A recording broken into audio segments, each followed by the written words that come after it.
Nook HD tablets announced, App.net incentives, iPhone 5 launches, Google adds card dev support, and a look back in history. It's Friday, September 28th, 2012, and this is iWake. I'm Tim Chatton, and this is what's going on in the Apple world today.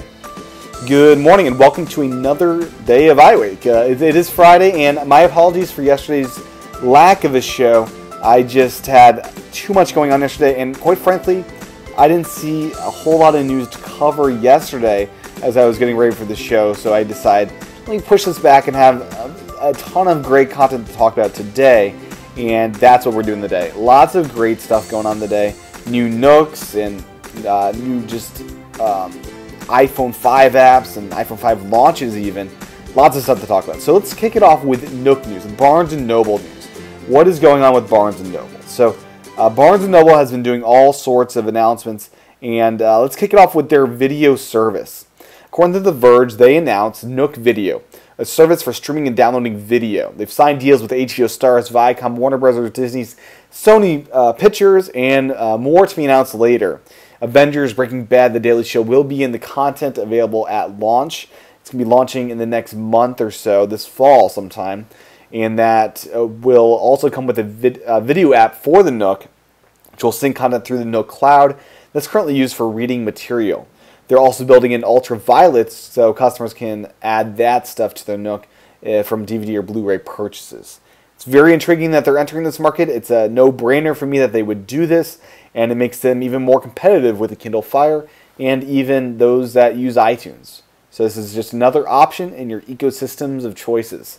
Buying a tablet these days is really about ecosystem. It's picking which ecosystem do you want to buy into. For me, I've bought into the iTunes ecosystem. For others, they may still be deciding. So, the sooner the better for Nook to enter the space of finding all the parts that make an ecosystem complete. Along with this, they've announced 2 new tablets aimed at the Kindle Fires that were just released. So they've got the Nook HD and Nook HD Plus. The Nook HD is a 7-inch device aimed at readers, while the HD Plus is a 9-inch device aimed more at home use and shared use. So the cool thing here is their pricing. They've got basically on the 9-inch front with the Nook HD Plus, $269 starting price for 16 gigs, and $30 more gets you 32 gigs at $299. So competitive pricing is quite good here. I should also note here that $30 for an increase in storage is just wild to me. That they're doing iPod Nano-like pricing of the days of old, and to me this screams that they're going to sell a lot of the more expensive models, and that the advertising price gets them in the door. That's really what it screams out to me. When you're looking at the 7-inch device, you start at $200, $199 for 8 gigabytes, and you move up to 16 gigabytes for $229. So very competitive prices all around here. The smaller one comes in white or slate, where the snow or smoke, where the other one comes in the option of just slate for the bigger model. So the impressive features about the Nook tablet are as follows. First off, the display is considerably better than the Kindle Fire, and getting close to iPad Retina quality. It is impressive by all accounts. The software does something really cool where you're having the ability of users, multiple user accounts, up to 6 Nook users with their own apps, settings, video content, books, all that kind of stuff. So lots of great features there from a user perspective. The software is a little buggy right now, but it's got a month to go before launch, and it looks to be impressive and a competitor to the Kindle Fire and even for some people, the iPad. The iPad, I think, is a personal computer, where these are more media consumption tablets. So you can check out more information at their website, Barnes & Noble, or just simply nook.com. So there's a lot to go into here. I don't want to go into all of it because it would be a 30, 40-minute show if I did that. So let's move on from the Nook news into next up today is App.net and just app news in general. So first up, App.net. The now Twitter competitor has launched an app developer incentive program. According to their blog, they're pleased to announce the App.net Developer Incentive Program. The goal is to financially reward the development of great App.net applications. They've thought it out and how they're going to do this. They're going to ask the users which apps they have used for the month of, October or September. Which ones are the most valuable? They will be presented all the apps they've been using. They have sliders. They'll slide up and down to see which ones on a scale of like 1 to 5 are the most valuable. It's a granular scale, so some apps can be rated 0 while some can be rated 100. And that feedback will be sent to app.net, and accordingly, those developers will be paid.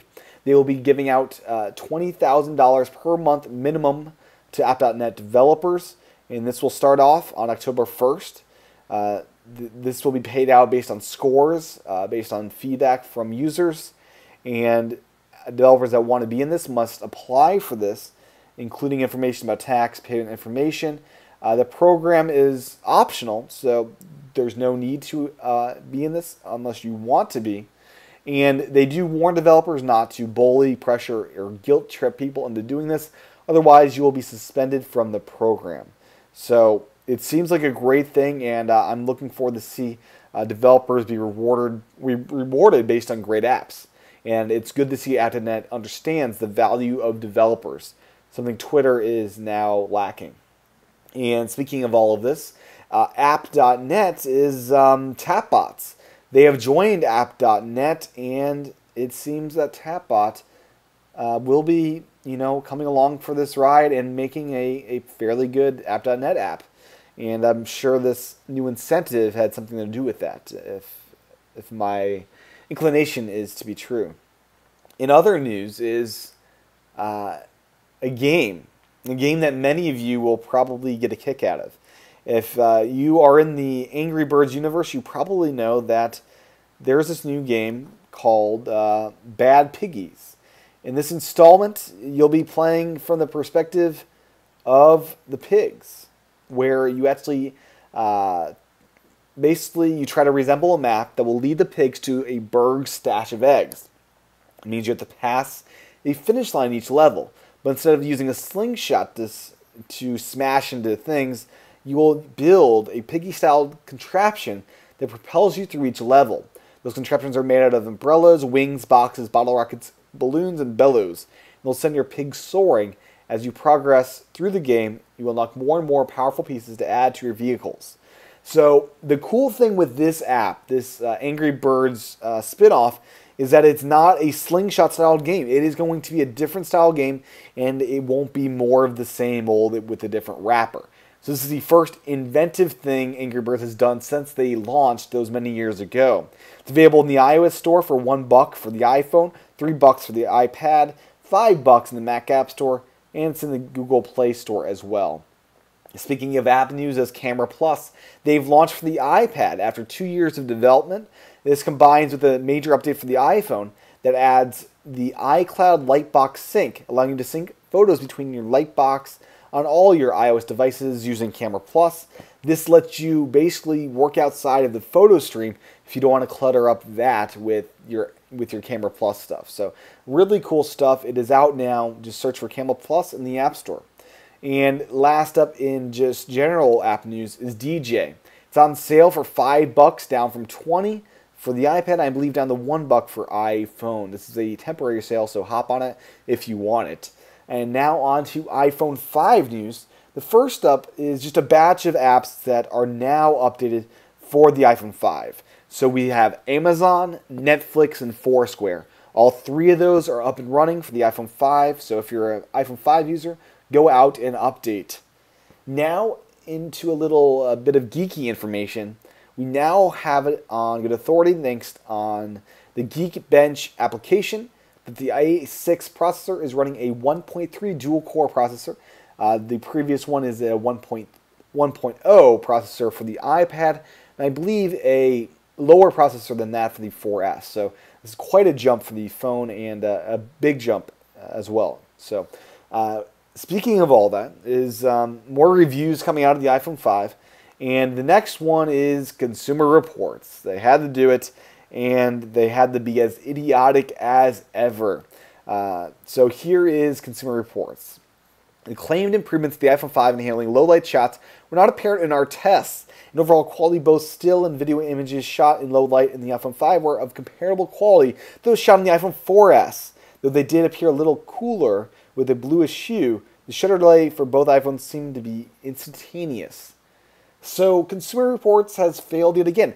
They obviously have not really tested this device, as iLounge has posted photos side by side showing clear differences in the image quality of low light shots.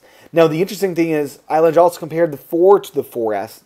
They did that comparison. The marvelous thing is, although the pixel count is higher, the image quality didn't change much. The image quality has changed substantially from the 4S to the 5 as regards to low light. And many others have noted this, and this just believes me to believe in myself that Consumer Reports has no idea what they're talking about when they're talking about smartphones. I have basically written them off as far as a company to look to for reviews and reports. They've turned from a great company to a terrible, terrible company that basically is a link baiter and something I really don't want to be a part of.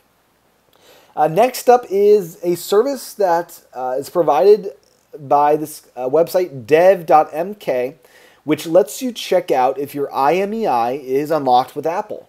They also provide unlocking services, and it seems like a cool place to go to just check, is this phone unlocked, and a good place to go also if you want your phone unlocked. Now, speaking of the iPhone 5, is the iPhone 5 now being available in all sorts of new countries? We have an international release and a regional release today. It's on sale in Austria, Belgium, Czech Republic, Denmark, Estonia, Finland, Hungary, Ireland, Italy, Liechtenstein, Lithuania, Luxembourg, Netherlands, New Zealand, Norway, Poland, Portugal, Slovakia, Slovenia, Spain, Sweden, and Switzerland. 22 countries, my count is correct, and those are all out today, as well as some U.S. regional carriers.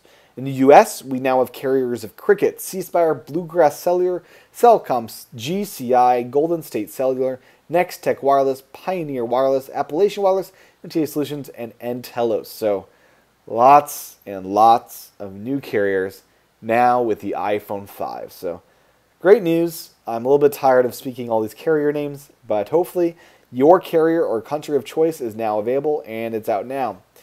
Speaking of all this, is Cellcom.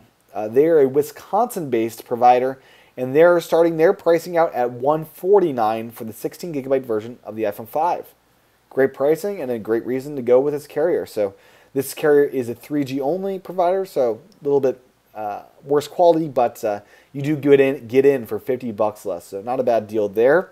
And lastly, in launch news, carrier news, is the new fact that China has approved the iPhone 5 for sale. It is now certified, so it should be going on sale hopefully next month. And lastly, in iPhone 5 news, is a Lightning dock adapter here. Accessory maker Cable Jive has announced a new adapter, the Dock Base Plus for iPhone 5 kit.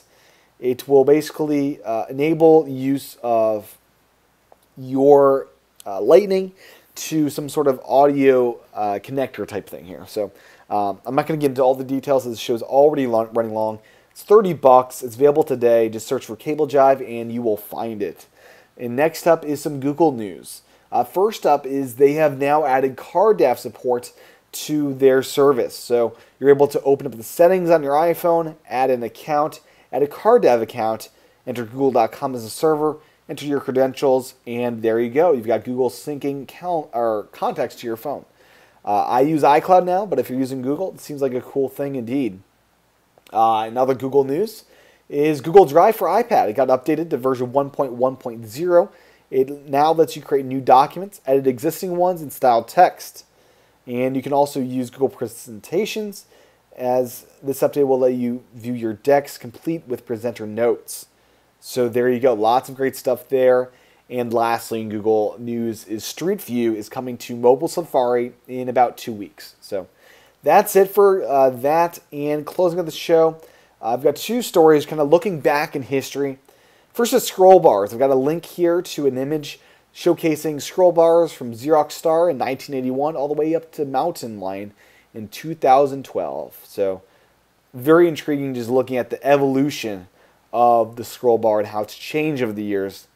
It's been a radical change, I think, as far as the look and appearance of it all, and even functionality. So take a look. It's kind of interesting.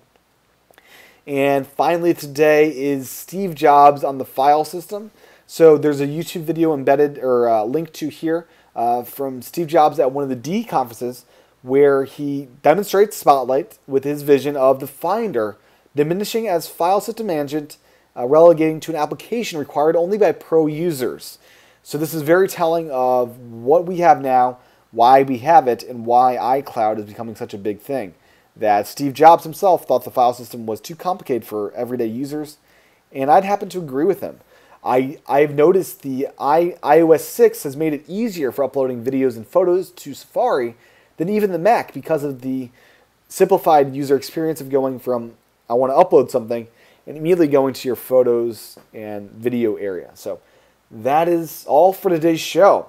You can find the show notes at iWakePodcast.com.